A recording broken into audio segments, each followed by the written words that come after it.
Então, amigos, boa tarde. Esse vídeo é feito a pedido da Gabriele, que me pediu um vídeo sobre Burke, Edmund Burke. Então, Edmund Burke é um inglês, na verdade não era um inglês, né?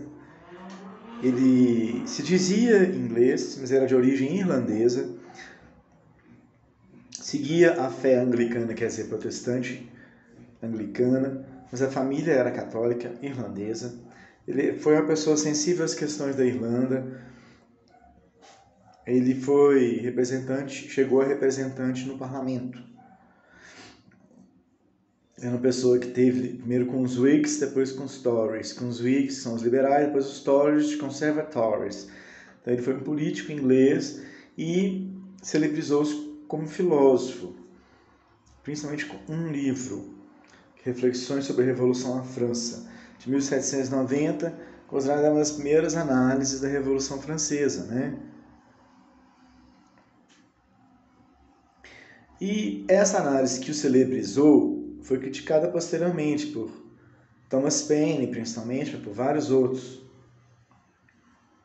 autores, como Mary Wollstonecraft. Esqueci o nome dela, especialmente essa mulher que mandou uma carta, escreveu uma crítica muito interessante. Como Paine era um conservador liberal, vamos dizer assim, ele era a favor da monarquia parlamentar inglesa, mas contra a Revolução Francesa. O texto é basicamente um texto contra-revolucionário.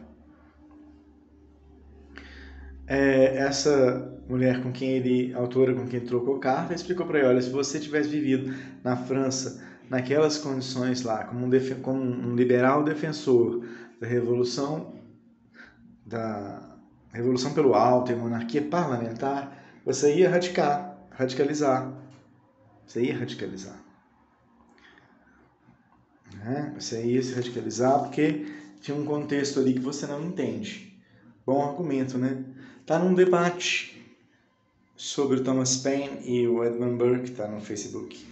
Então, minha fonte é esse debate e um artigo que está na Biblioteca Cielo. Então, Burke, sem ser nobre, defendia a nobreza. Ele defendeu a propriedade como sendo algo necessariamente mal distribuído. Então, quem queria distribuir propriedade era invejoso. A Revolução Inglesa, para ele, não tinha a ver com a Revolução Francesa. Ele identifica a Revolução Francesa com decadência e critica o iluminismo. O pensamento dele tem elementos também teológicos, ele fala do homem como um animal religioso. Então ele faz uma defesa do preconceito das tradições, se opondo ao iluminismo, ao progresso social no qual ele não acredita.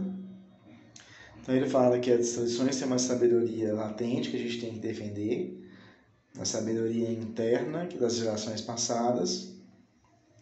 Então ele é considerado, devido a esse tipo de coisa, um irracionalista, um crítico da razão e do iluminismo. Ele vê a revolução como decadência. Então ele tem uma narrativa assustadora sobre a Revolução Francesa, crítica, no sentido de mostrá-la como matança, crueldade e tal. Ele diferencia a Revolução Inglesa da Revolução Francesa e foi até premiado e condecorado por esse texto, essas reflexões contra a Revolução Francesa depois. Então é um autor conservador no sentido de falar de uma ordem natural eterna, que os franceses não deveriam revolucionar porque governar não é aquilo seria destruir o país, aquela revolução. Marx falou em Burke com desprezo no Capital, chamou de sofista, chamou de vendido. E essa trajetória aí de escrever um livro, depois ser premiado pela monarquia, dá a entender isso mesmo, a monarquia inglesa. Então, Burke quer contestar que em 1688, na Inglaterra, teria sido um processo que a França está continuando um século depois.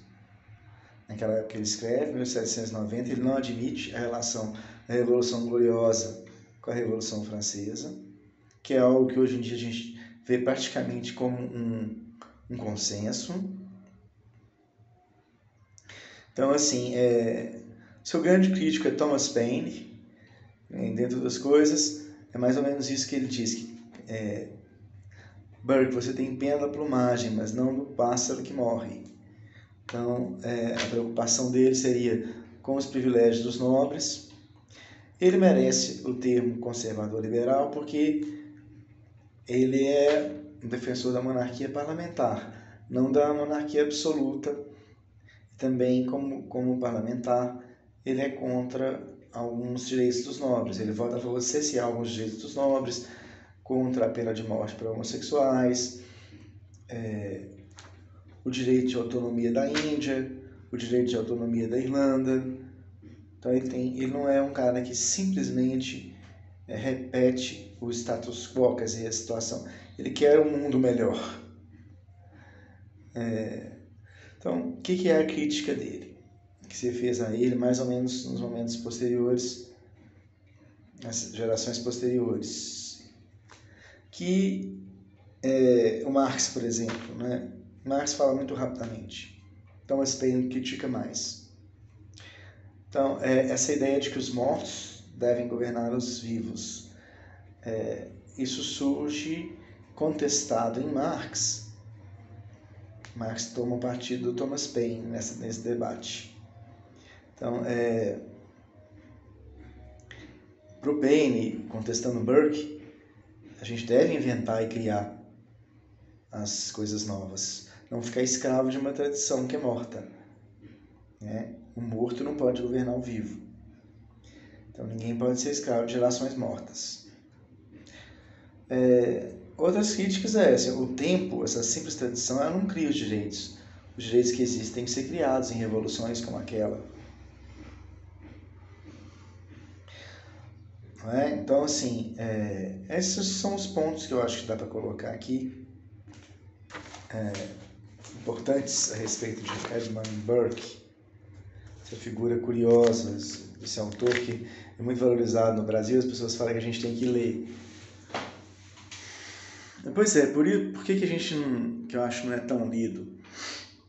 Porque é um pensamento muito partidário, de uma reação, de um combate da Revolução Francesa. Foi bastante criticado por isso.